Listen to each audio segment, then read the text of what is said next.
Olá, bem-vindos ao podcast Happy Tax Hour, seu canal semanal de entretenimento em impostos. Eu sou Pedro Pena. E eu sou Beatriz Biancato. Sejam bem-vindos e solta a vinheta.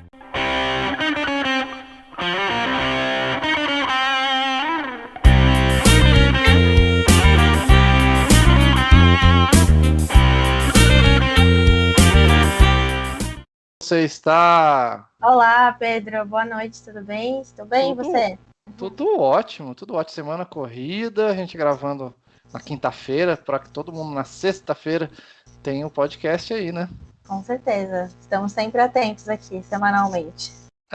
Não, foi muito bom. E eu vou fazer retrospectivo aqui, vou tentar ser muito rápido. Podcast número 1, Imposto de Renda, Pessoa Física. Podcast número 2, a gente falou sobre julgamento tributário do século. Favorável contribuinte, saiu. Com uma modulaçãozinha ali, 2017. Mas favorável.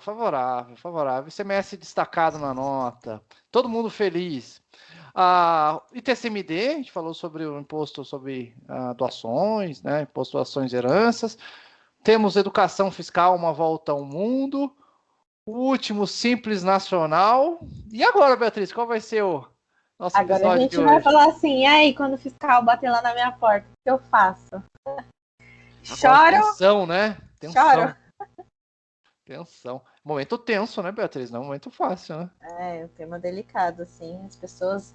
Já existe, né, aquele temor natural de, nossa, se aparecer, né, já tem todo aquele ritual que já causa um momento de tensão, mas hoje exatamente a gente trouxe esse tema para a gente conversar sobre o que você deve saber minimamente para se sentir um pouco mais seguro nesse momento e como as coisas funcionam, né, para a gente evitar algumas arbitrariedades que possam eventualmente acontecer por parte da fiscalização.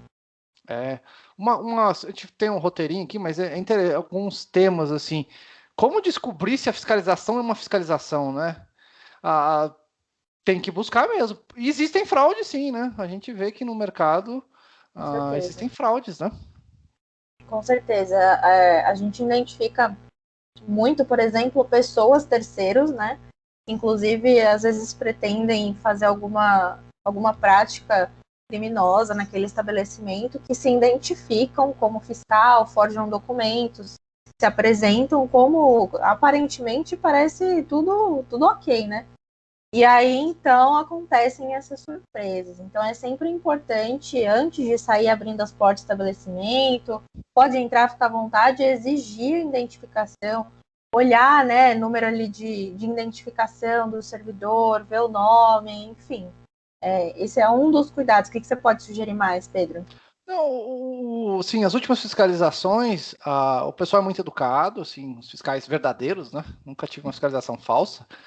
Empresas grandes é difícil, empresas menores o pessoal apronta um pouco mais, então os fraudadores eles tentam abusar vou falar assim, da fragilidade de um processo, mas eles se identificam e tem, igual você falou, no ato inicial da fiscalização. Hoje tem via eletrônica, que é legal. Na Receita Federal é CAC, recebe via CAC, pode receber a visita fiscal sim.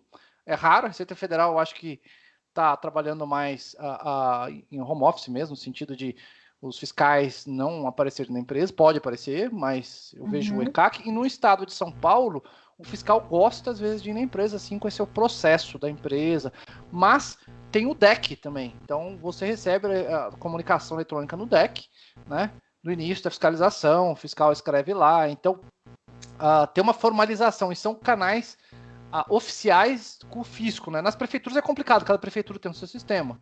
Mas o Estado de São Paulo e o governo federal exigem, né, se começar uma fiscalização, que seja uma transmissão através dos canais oficiais, você vai receber a intimação, e o fiscal que foi, vou dizer assim, designado para aquela fiscalização, né? Isso chega por e-mail? Chega como? O ECAC, os dois são uma forma que os contadores e aqueles também representantes têm acesso através do cartão digital da empresa, ou CPF ou CNPJ, eles acessam um canal de comunicação, como se fosse um e-mail ali, dentro do ECAC tem uma caixinha lá de mensagens. O DEC, ambos você pode, uma coisa interessante, você pode colocar o seu e-mail lá. Então, dentro do DEC, dentro do ECAC, você coloca o seu e-mail, ao chegar uma notificação, a Receita manda um e-mail para você, mas a opção é sua, né? Então, se você optar pelo DEC ou ECAC, você pode colocar o e-mail ou buscar, você tem a cada 10 dias entrar lá para ver se tem alguma notificação nesses canais de oficiais. Então você tem que ficar atento com relação a isso, né? Porque eu também às vezes recebo, olha, eu recebi isso aqui no meu e-mail. Fala que eu devo para a Receita Federal, mas não é um e-mail fajuto, sabe? Eu já vi da Polícia Federal também. Então. Isso parece assim, uma bobeira, mas é muito comum e a pessoa naquele ímpeto, né, que a gente tem de ter tudo certinho, de não dever nada para a justiça, né, no linguajar mais popular, a gente acaba ficando um pouco desesperado por antecedência de algo que às vezes nem é isso, né? Então, assim, nesses temas que envolvem fiscalização, tenham esse cuidado de averiguar a informação, se de fato aquilo é uma fiscalização, se não é, tomem cuidado e busquem orientação. Consulte alguém, isso, exatamente a palavra, consulte orientação, alguém experiente, contador, pode ser advogado, não importa, alguém que tem experiência na área de impostos, para ver se aquilo é oficial. Outra coisa que é interessante, o passado, eu já comecei o começo do nosso fiscal eletrônico, começo do SPED, né, trabalhando, e lá no começo os fiscais, nossa, suave, hein, ó, suava, de nota XML, já tive fiscalização fiscal pedir XML, mas graças a Deus, os últimos anos, aí os últimos 5 anos, os fiscais não pedem mais. Então, a grande parte da documentação, SPED, nota fiscal, o fiscal já tem no sistema deles. Então, eles não pedem mais. Mas vou dizer que no passado, quem tem experiência aí, os fiscais pediam esses documentos, sim. Hoje está um pouco mais fácil, mas eles pedem ainda, sim. Eles pedem algum demonstrativo, eles pedem esclarecimentos. Talvez hoje a fiscalização é baseada em esclarecimentos, não mais documentação. O que é isso? O que é aquilo? Ele quer entender. E o fisco não é bobo, sistemas automáticos de verificação. O fiscal já chega com uma semi-multa, não é uma multa, é uma semi. Fala, não está batendo isso aqui, explica para mim. Então, eu acho que seria o norte atual é esclarecimentos, não mais fornecimento de documentação, né? Isso é muito importante, né? Porque a gente pensa em tudo informatizado, o fiscal então vai lá fazer o quê, né? E aí é o que você falou, já tive oportunidade de acompanhar uma fiscalização, a pessoa já chega com o negócio pronto para a pessoa assinar. Então, assim, não tem assim, isso. Ele não chega lá e averiguar. Não, foi lá e quase pronto. Isso, mas tem jeito, sim. Eu peguei fiscalizações as últimas. Assim, o cara chega, o fiscal, né? Ele faz uma análise sistêmica, o fisco, ele não. O fisco não vai te fiscalizar se a multa for baixa, tá bom? O fisco gosta, hoje em dia, eles têm análise de eficiência, eles vão se a multa for alta, né? Multa baixa, o fiscal tem muitas empresas para fiscalizar, então, sim, eles vão quando o negócio é razoável para o fisco e vai sair uma multa que é alta. Mas já conseguimos, assim, com a análise inicial do fisco, depois reduzir em 90%, 95%, mas de novo, você tem que mostrar para o fiscal que a análise técnica não se adequa àquela empresa, tá certo? Aquele objeto social. Às vezes aquela análise é uma análise generalista, né, que o fiscal faz. Então é importante a pessoa que atender entender as especificidades do seu negócio para conseguir fazer uma defesa. Não é defesa, aí chama uma pré-defesa, né, que é uma conversa com o fiscal e mostrar para ele que aquele, vou dizer assim, aquele motivo que o fiscal está buscando não é correto ou não é tudo aquilo que o fiscal está pensando que é. Exatamente. E é legal as pessoas também saberem a possibilidade de que elas podem estar acompanhadas de alguém.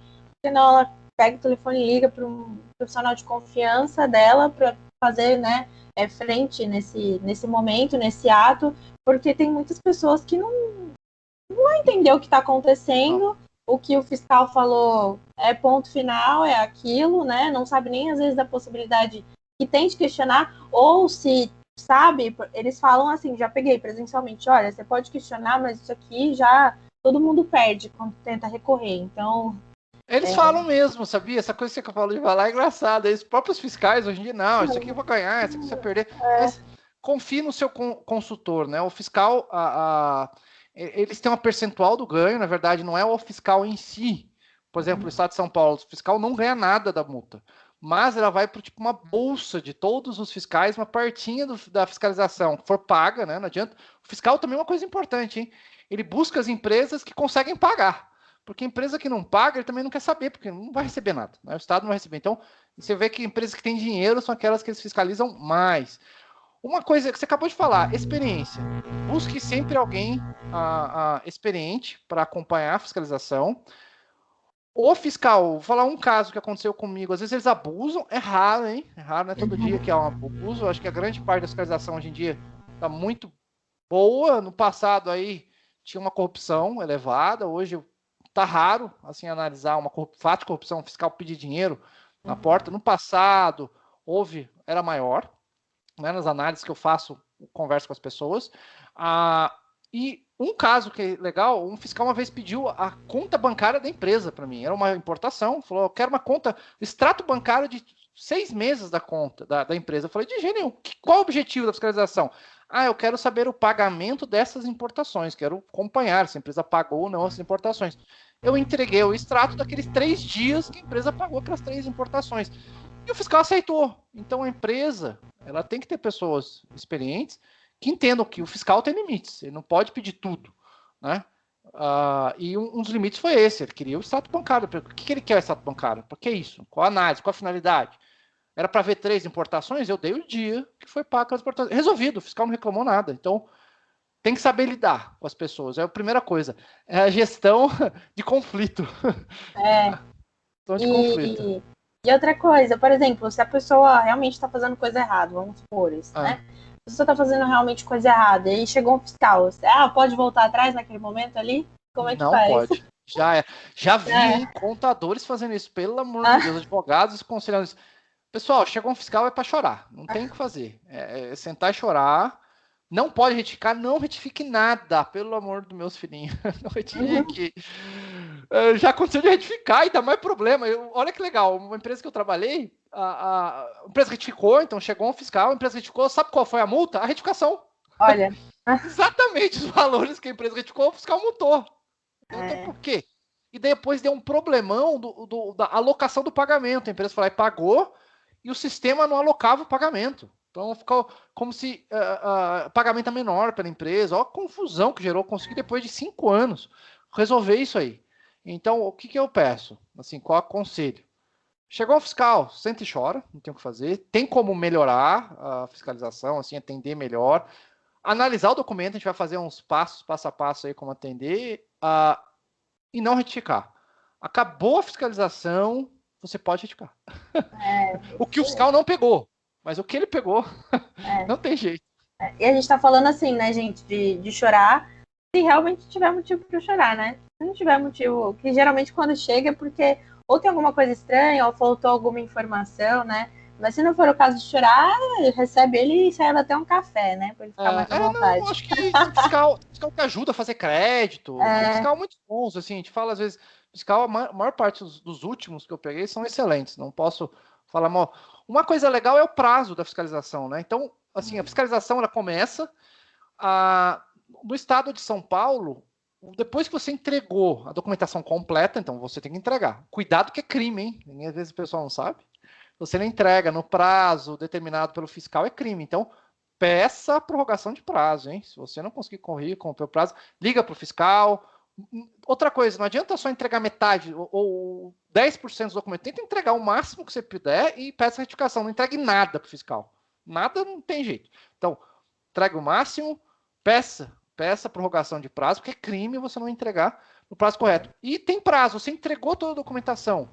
O fiscal do Estado de São Paulo tem 90 dias para analisar. Na Receita Federal é 120. O que acontece? Retorna a espontaneidade. Você pode estar assim, você entregou tudo para o fiscal.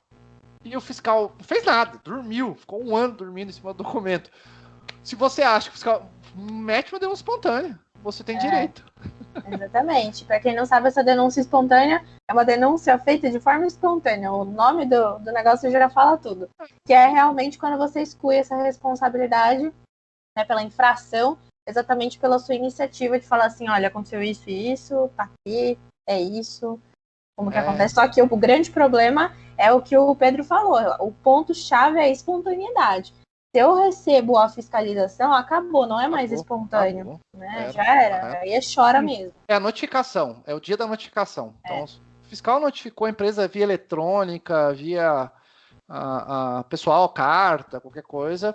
acabou a espontaneidade. E o direito ao silêncio? Eu tenho esse direito ao silêncio, ficar quieto, não produzir provas contra mim mesmo? Olha, é uma grande questão, assim, né, de você chegar a esse ponto de discussão, mas é muito debatido sobre esse tema, eu já li bastante coisa sobre, que fala exatamente sobre isso. Se o contribuinte está ali no momento de fiscalização e corre o risco, então, dele ser eventualmente condenado criminalmente por alguma infração, sonegação fiscal, algum crime contra a ordem tributária, se então nessa condição de investigado, né, de pessoa investigada, se ele teria então direito ao silêncio, mas a gente precisa separar, do meu ponto de vista, a gente precisa separar as instâncias das coisas, né? No momento da fiscalização, ele não é uma pessoa que está num processo criminal ali em curso, é como se fosse o que é a parte do inquérito policial, né? Isso, então bem ele parecido. vai fornecer ali as documentações, vai ter aquele dever de colaboração, né,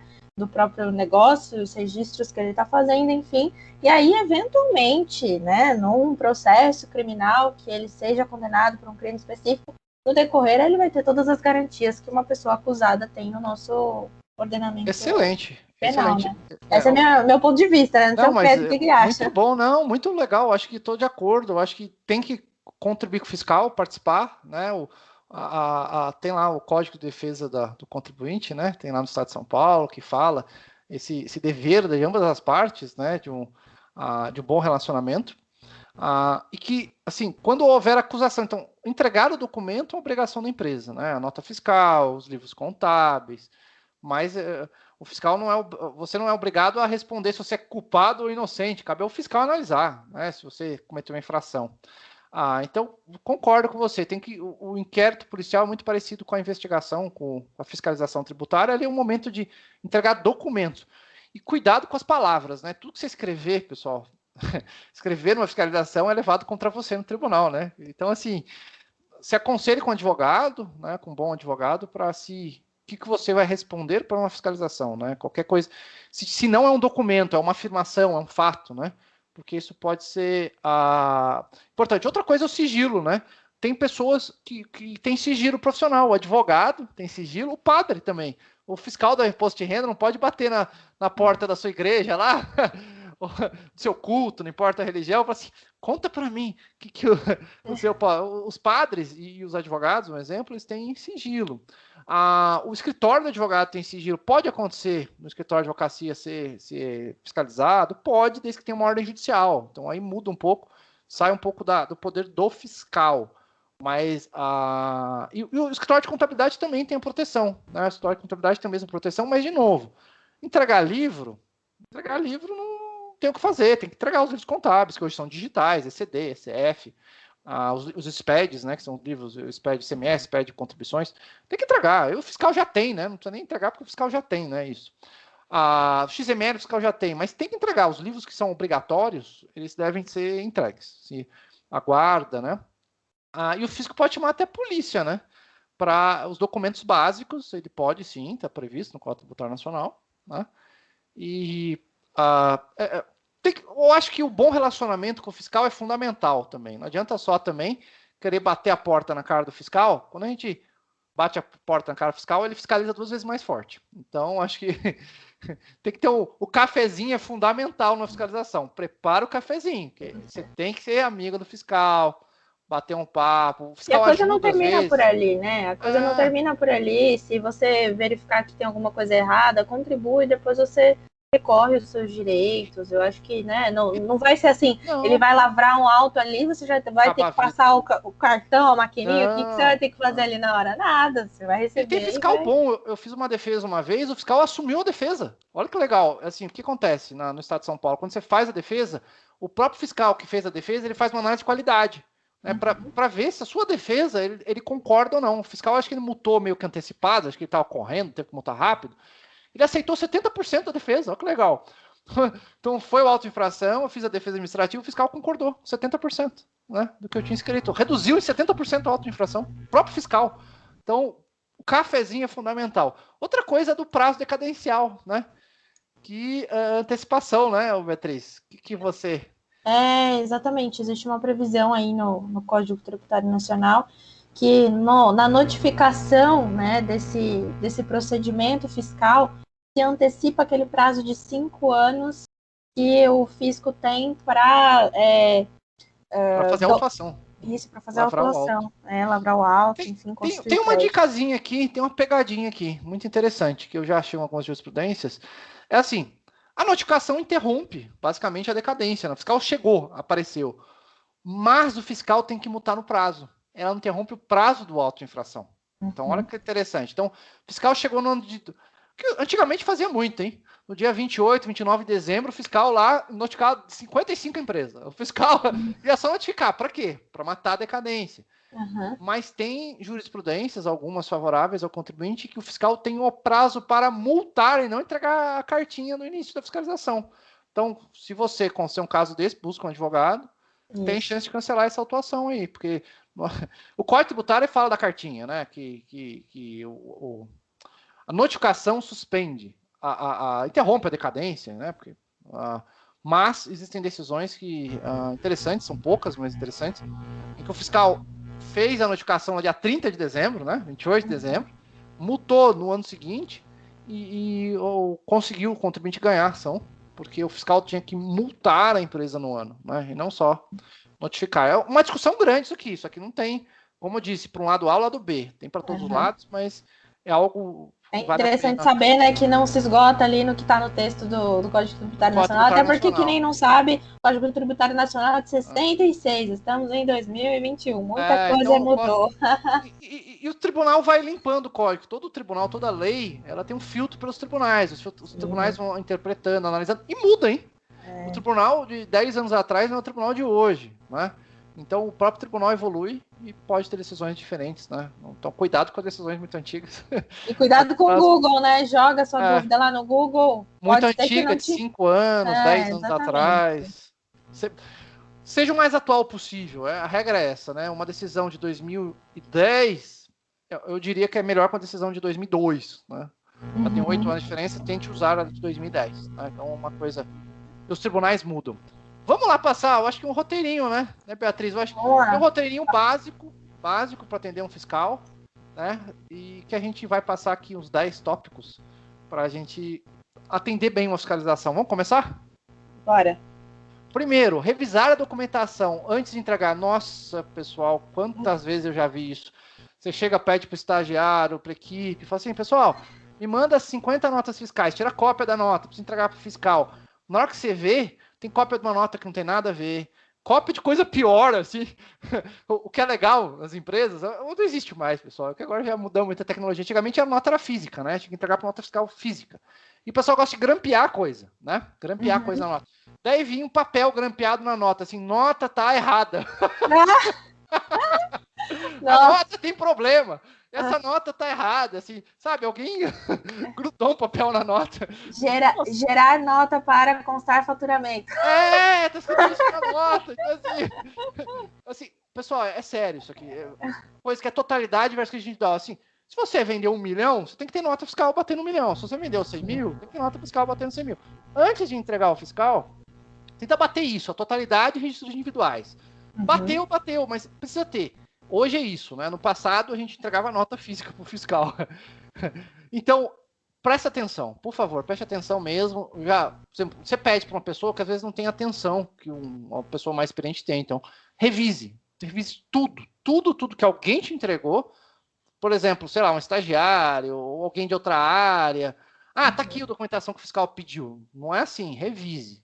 No meio da fiscalização, no meio da documentação, pode ter uma coisa que incrimina a empresa, né? Piora a situação, em vez de melhorar. Então, vamos pro 2. Vamos lá, Beatriz, vamos pro 2. Duplicar documentação, protocolo. Nossa, isso é... Vocês não sabem, pessoal, como é atender uma fiscalização em segundo lugar. Eu falei, mas o que é isso? Alguém já atendeu antes, né? Daí chama um advogado, né? Para tentar resolver, né? Depois que quase a Inês está morta, né? Já levou a multa, chama um advogado. Daí você pede para a empresa, me entrega a documentação que você entregou para o fiscal, só para a gente garantir, né? Que não tem nada a gente avaliar. Mas não tiramos cópia, não.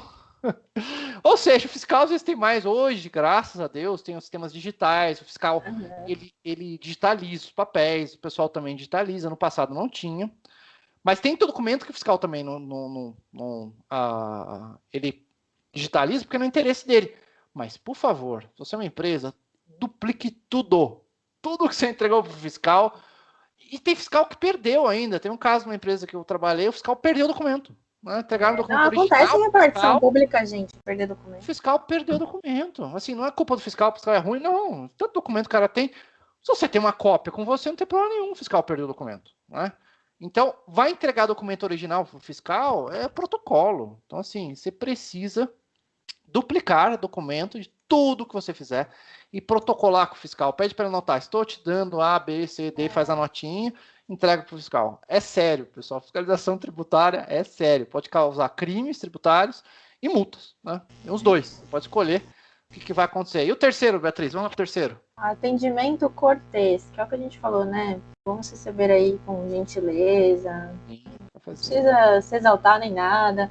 Você tem como socorrer dos seus direitos. Não é nada que você faça ali, né? De se exaltar e fazer algo diferente de um atendimento cortês vai mudar, né?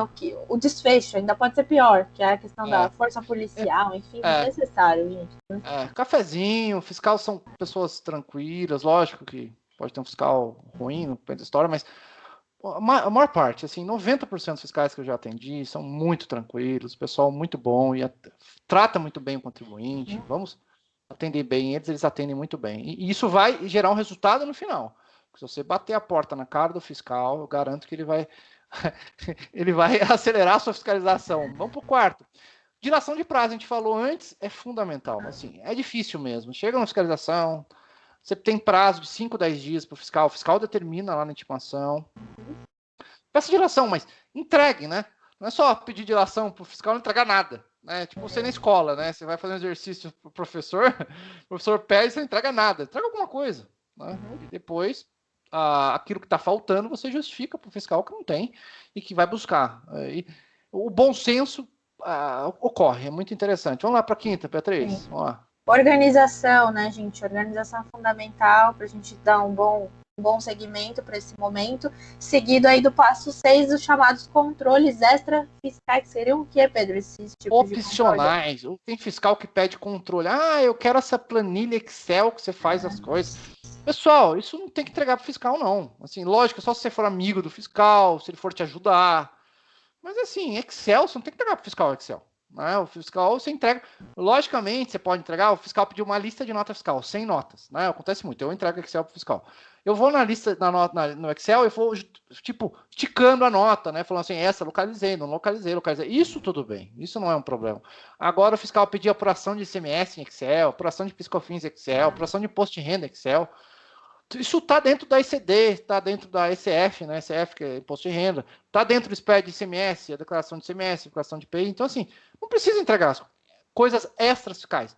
Agora, ajudar o fiscal numa lista, não tem problema nenhum. Ó, tem 1000 notas, achei 900. Quais são as 100 que eu não achei? Isso não tem problema nenhum.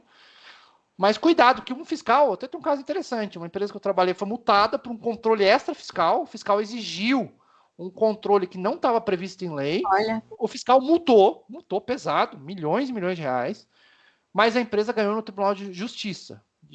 Ela cancelou esse auto de infração, porque controles extra fiscais não são legais. O fiscal ele tem que cumprir a lei, o princípio da legalidade. Né?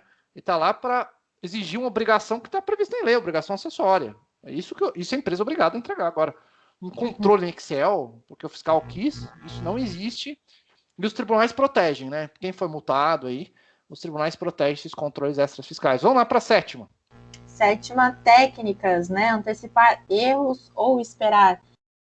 O que a gente faz de forma preventiva, né? É um check-up tributário fiscal na empresa. E durante a fiscalização você pode fazer isso. Eu acho que, eu vou dizer assim, não é uma pegadinha, mas durante a fiscalização, a gente tem alternativas, né? Então, durante a fiscalização, o fiscal achou um fatual B ou C, que é um erro da empresa. A empresa, às vezes, tem alternativa, contar como A ou contar como B, né? Porque o copo meio cheio ou meio vazio, né? Então, é a mesma coisa no final. Mas tem como a empresa explicar. Então, vocês podem, né, o contribuinte, analisar. Se vai avisar para o fiscal, falar, ó, putz, errei mesmo, né? Putz, errei. Ou falar para o fiscal nada, né? Esperar, deixa acontecer, deixa o fiscal multar. Então, é uma alternativa da empresa. Eu já trabalhei muito com antecipação de erro, sim, porque a gente conseguia entregar para o fiscal o melhor fato, né? É o copo do meio cheio. A gente fala assim, ó, o copo está meio cheio, erramos, tá aqui. Por quê? Porque a gente queria vincular o fiscal, por exemplo, a uma multa de 1%. Né? Lá na lista de possibilidades de auto-infração, tem 100 tipos de multa que você pode ser multado. E se o fiscal entendesse de outra forma, multar 10% do valor da operação. Então a gente tentou vincular, moldar a fiscalização para que fosse a multa sobre 1% da operação. Então é legal esse antecipar, é isso. Se você tem alternativas, né? Você tentar moldar. E teve um fiscal muito legal que chegou no meio da fiscalização, perguntou para mim qual seria o artigo da multa. Foi terrível, isso é horrível, né? Pedro, eu acho que eu vou multar nisso. Eu falei, não, isso não. E é sério mesmo. Ele falou, era uma multa de quase 50%, né? Eu falei, não, esse artigo você está querendo. Tem outro artigo melhor que é 10%. Assim, nossa, coisa horrível, né? A gente está ajudando o fiscal a multar a empresa. Ao contrário, o fiscal ia multar com 50%. Exatamente. Né? Eu convenci ele a 10%, ele falou assim, nossa, Pedro, a classificação sua ficou legal. Bem melhor, bem melhor. Mas é melhor para a empresa, estava lá defendendo a empresa. Então a gente tem que trabalhar com o fiscal, né? Esse antecipar os erros é isso. Né? Tentar entender o que o fiscal está querendo e trazer o melhor para a empresa. Né? Qual será a menor multa para a empresa ou evitar a multa. Né? Então, esse que talvez esse antecipar o erro seja interessante. Vamos lá para a próxima. Qual que é agora? Oitava, Beatriz.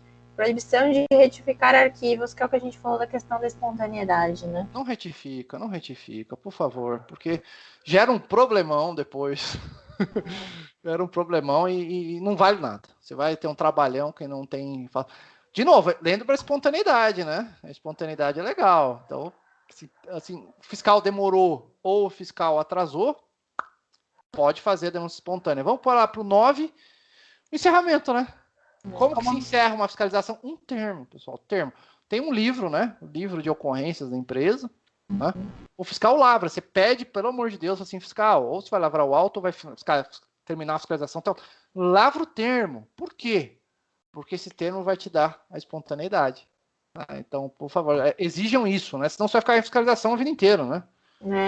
De modo que acabou esse encerramento da fiscalização por conta do termo, a gente tem o último passo aí desse que é o retorno à espontaneidade. Péssimo termo, retorno à espontaneidade. E acontece mesmo, às vezes durante a fiscalização, o fiscal, uma coisa que os americanos, trabalham em empresa americana, eles são muito quadrados, né? Quadrados. Eles falam assim, acabou a fiscalização, tá tudo certo. Eu falei, não! Acabou, o fiscal não pegou, mas como que ele não pega? Às vezes ele não pega, o fiscal é um ser humano, né? Ele tem um objetivo quando ele vai para a empresa, hoje é eletrônico, né? O próprio sistema mostra para ele aonde que está mais errado a empresa. Ele tem um objetivo. Mas a empresa pode ter outros 5 ou 10 erros que o fiscal não pega. Então não quer dizer que o fiscal terminou a fiscalização, acabou o seu problema. Você tem que ter consultores para avaliar, porque o fiscal pode voltar, né? Se houver a denúncia anônima, se encontrar um erro. Então, o termo não é o encerramento de tudo, né? É lógico, o encerramento daquele ato, daquele item que foi auditado, ele encerra, mas tome cuidado, que tem itens não auditáveis que ele pode retornar e auditar de novo, né? E o retorno de espontaneidade é muito bom para o contribuinte. Já aconteceu o caso de eu esperar o fiscal terminar para fazer a denúncia espontânea, né? Eu já sabia que tinha um erro, estava esperando assim, deixa acabar, para eu poder fazer uma denúncia espontânea de algum tempo, porque durante o que acontece na denúncia espontânea? Tem que ser estudada, pega os seus consultores que tem que avaliar as consequências, a denúncia espontânea tem que às vezes pagar imposto, tem que pagar à vista, né? Tem uma questão de parcelamento no CARF, mas que vai morrer aí em breve, questão foi favorável ao contribuinte, mas com a questão do CARF, que o presidente, né, no caso de votação igual entre o contribuinte e os representantes do fisco, é favorável ao contribuinte, então tem uma questão de uma lei em análise, então pode ter um problema aí no futuro parcelamento, mas a espontaneidade é pagar, né, o tributo à vista, basicamente, e fazer a obrigação acessória no mesmo dia. Olha como é complicada a espontaneidade, busque o seu consultor, mas é uma técnica, acabou a fiscalização, momento oportuno para fazer as espontaneidades aí que podem vir futuramente. E outra coisa, toda fiscalização é um aprendizado para a empresa. É muito bom que a empresa aprende como fazer direito, as pessoas que atendem a fiscalização também entendem o processo, para que a empresa possa melhorar no futuro, melhoria contínua, melhorar para que... Com certeza. Próximo fato, uma coisa que é interessante, sempre os meus chefes falavam assim, né? Levou uma multa, né? Mais uma multa, falei, levamos. O que vamos fazer para evitar isso? É só essa palavra, assim, o que faremos para ponto evitar? De vista, né? A gente tem que começar a enxergar a coisa de forma Levou diferente. uma multa, faz parte, né? No Brasil, complexo mundo jurídico tributário brasileiro, né? Nosso ambiente de trabalho. Mas nós temos que entender isso. O que faremos depois da multa para melhorar?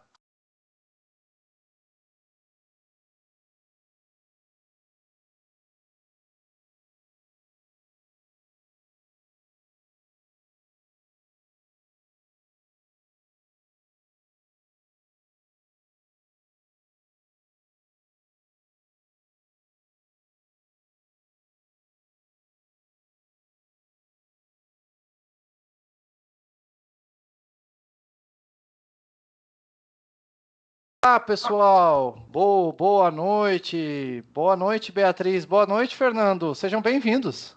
Boa noite. Boa noite, Pedro. Boa noite, Beatriz. Olá, hoje a gente tem um convidado especial, o Fernando.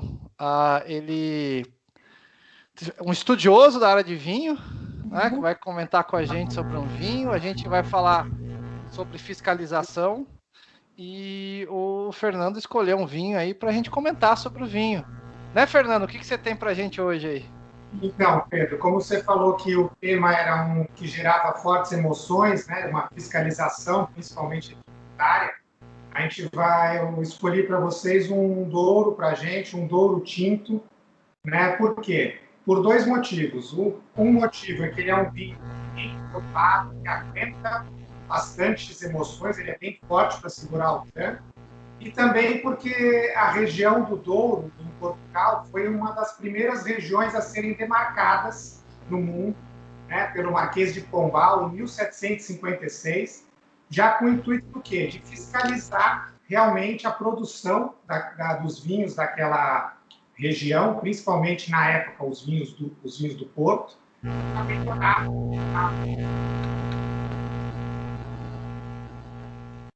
a fiscalização tem tudo a ver com essa região disponível. Muito interessante isso, esses comentários. E qual que é a grande diferença desse vinho Douro para outros vinhos? O que você aí consegue aí dar a diferenciação dele, a característica principal dele? Então, quando a gente fala em Douro e fala em vinhos de Portugal, geralmente a gente pensa no vinho do Porto, né? Isso é uma coisa importante de saber, exatamente que a região do vinho do Porto e a região do vinho do Douro seco é a mesma região. O que muda, eles têm duas denominações de origem no mesmo local, o que muda é o tipo da fabricação do vinho. Então, você faz um vinho seco, que é o vinho do Douro, que a gente vai falar hoje, e o outro você interrompe a fermentação e fortifica ele com aguardente vínico, então ele fica com mais açúcar e com uma graduação alcoólica maior, que seria o vinho do Porto. Hoje a gente vai falar do vinho do Douro seco. Qual que é a grande característica dele? É um vinho bem encorpado, geralmente é um vinho de corte, eles misturam várias uvas. Portugal é o segundo país do mundo com maior número de uvas próprias, né, autóctones, que a gente fala. Ele só perde para a Itália em uvas diferentes. E o Douro, ele está aproveitando essa característica, ele tem uvas próprias importantes, a Touriga Nacional, a Touriga Franca, são as principais. Eles têm também a Tinta Roriz, que na verdade é o nome que a Tempranillo, que é uma uva espanhola, assume na região. E eles misturam todas essas uvas, que têm características importantes, para fazer o vinho do Douro tinto seco, apesar de que hoje também algumas quintas já estão lançando vinhos varietais, de uma só tipo de uva, que aí sim você vai buscar a característica principal desses vinhos. Eles são vinhos bem frutados, eles têm bastante aromas de uvas vermelhas, frutas vermelhas, como a ameixa, a cereja. Eles têm uma acidez muito marcante, uns taninos bem presentes, mas bem arredondados aí nas principais produtores. E é um vinho que aguenta, harmoniza legal com algumas comidas mais fortes, né? Então, uma carne, ele vai bem também com uma costela de cordeiro. Então, tem bastante opção aí para o tipo dos vinhos. Então, carnes vermelhas, então, assim, um jantar assim mais forte, né, que é fortes emoções, né, uma carne vermelha que seria o aconselhável. E preços, assim, quanto que em média? Isso que eu ia perguntar, qual média? Em média, assim, Então, o mais barato e o mais caro aí que a gente acha aí. Então, na verdade, os vinhos do Douro aqui no Brasil, a gente acha desde R$ 90, alguns vinhos mais simples, até vinhos mais de R$ 1.000, que a gente tem, na verdade, vinhos icônicos, né? Na região, a gente tem a região do Barca Velha, que é um dos vinhos, junto com o Peramanca, um dos vinhos tintos mais famosos de Portugal, né? E que, na verdade, o Barca Velha foi quem lançou a região do Douro como vinho seco, que ela sempre foi para vinho do Porto. Então, em 1952, eles lançaram esse vinho, e que de lá até hoje eles fizeram nem 20 safras, porque eles só produzem nas safras melhores, então não é um vinho que tem tudo. E é um vinho icônico que aí o preço sobe bastante. E as carnes vermelhas, né? Então, e também uma coisa que às vezes o clima, ele é assim, um vinho mais gostoso para um clima mais frio, talvez? Sim, ele funciona bem num clima mais frio, não é? Eles também produzem na região vinhos brancos e vinhos rosés. Aí sim poderiam harmonizar mais e num clima mais num verão. Umas comidas mais leves, aí seria um rosé como um aperitivo, é bem interessante no tempo quente também, que também é produzido na região aí. Não, muito legal essas características desse vinho. A gente conversou já do vinho do Porto, um colega falou um pouquinho sobre o vinho do Porto. Agora a gente falando do vinho do Douro, a fermentação aí da diferença. E alguma característica especial desse vinho? Igual você falou, ele é bem consumido ali na região em Portugal? Por exemplo, o vinho do Porto, um colega falou pra gente que era muito consumido na Inglaterra. O pessoal dos ingleses adora o vinho do Porto. Sim. E o vinho do Douro, como é que é esse consumo? Será que o pessoal em Portugal gosta mais? Não, agora o vinho do Porto continua, se fala em Portugal, sempre vai pensar no Porto, né? Lógico, mas esse que é uma das coisas, que o Portugal, na verdade, tem várias regiões, o Douro é uma delas, e ele hoje em dia está muito mais conhecido, e as quintas, né, as propriedades lá, como são chamadas, elas estão bem conhecidas. E uma outra coisa que fez ele se tornar um vinho interessante também é que é uma região muito bonita para visitar. Né? Então, o turismo de vinho ali na região é muito marcante, tem vários hotéis interessantes, é perto do porto, então você chega em 1h30, 2 horas de carro, você saindo da cidade do Porto, você chega na região do Douro, e ele tem umas encostas muito íngremes na beira do rio, e isso dá uma paisagem maravilhosa. Nossa, isso é muito bonito, né? O turismo para fins tem duas coisas boas. Primeiro, fazer um turismo num lugar interessante e ainda tomar um vinho, né? Você ganha as duas coisas, né? E não só isso, você pega o vinho no local onde ele é produzido. Então, você tira todos os problemas de transporte, imposto duplicado, né? Então, tributação extra, né? Com certeza. Na área de importação, um vinho europeu, em média, ele chega aqui custando 2, 3, 4 vezes o preço que é lá, fora o câmbio. Né? Fora o câmbio. Então, por isso que os brasileiros ou estrangeiros, quando vão para países vinícolas, já levam uma caixa de vinho para trazer, né? Para ficar mais barato, né? Porque vale a pena, isso. Né? O ideal é você ter uma mala, ou não precisa ter uma mala, ou então você ter... hoje tem embalagens com tipo plástico bolha que você consegue trazer na sua própria mala. Você não precisa ter uma mala dedicada para isso, porque realmente vale bastante a pena. Você pode até buscar vinhos mais de uma categoria melhor, que a diferença de preço é absurda. É absurda, né? Eu já tenho aquelas técnicas de quando vai vinho, você embrulha na roupa para não não quebrar a viagem, né? Clássico. O saco bolha é bem mais interessante. Compra no Brasil e já leva, né? Sim, sim. O plástico bolha é uma solução fácil e prática também para você trazer o vinho na mala. Agradecer a presença. E aí, Beatriz, tem alguma coisa aí que você queria Eu só venho expor? aqui para ficar escutando e aprendendo. Essa hora aí eu só fico aqui de ouvido, anotando. Quando for nos lugares que cada convidado vem aqui fazer, já tem a lista do que eu tenho que trazer na mala. É É isso assim aí. que funciona. Mas muito obrigada, Fernanda. Adorei. Eu gosto muito assim dessa parte histórica, sabe? Quando a gente traz aqui os convidados para falar, eu gosto muito de aprender essa parte histórica que está sempre nos bastidores da formação dessa bebida que a gente adora, né? Sim, o vinho é calcado nisso, né? Você pega a tradição junto com a inovação tecnológica e a inovação do enólogo no lugar. Então você tem as duas características, né? Você pode ter sempre os dois lados, a tradição ou a modernidade, tem a grande discussão no mundo do vinho hoje em dia. É verdade. Obrigado, Fernando. Obrigado, Beatriz. E até a próxima. Até a próxima. E saúde. Saúde. Saúde, com certeza. Saúde, vamos brindar. Até mais. Tchau. Boa noite. Boa noite.